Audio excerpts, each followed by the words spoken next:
don't try to find out upfront whether she has a boyfriend.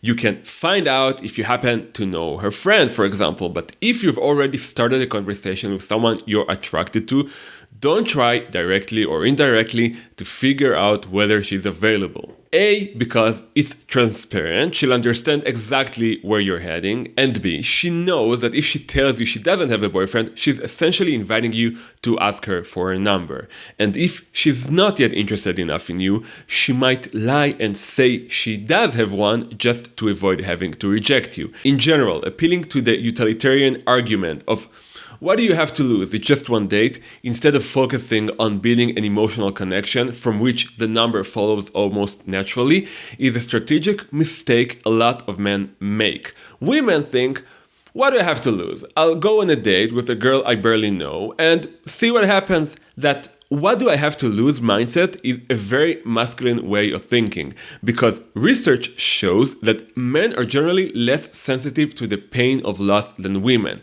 That's why men are willing to take more risks than women, not just in dating, but across the board. So while going on a date that leads nowhere doesn't seem like a big deal to you, for women, the pain of lost time and the disappointment of yet another unsuccessful date is greater, and therefore they're less willing to go out with the man unless they have strong indicators that he's a good fit for them. And more broadly, men also tend to think about the short-term upside of a potential sexual encounter that doesn't lead to a relationship, while women tend to think primarily long-term. So the likelihood that a woman will take a chance on a man who makes a good impression but about whom she has limited information is lower, because the possibility that it will just be a fling is far less appealing to her than it is to him. So back to the number. She won't give it to you just because you chatted for a minute, and what does she have to lose? Her threshold is higher than yours, and it requires stronger signals of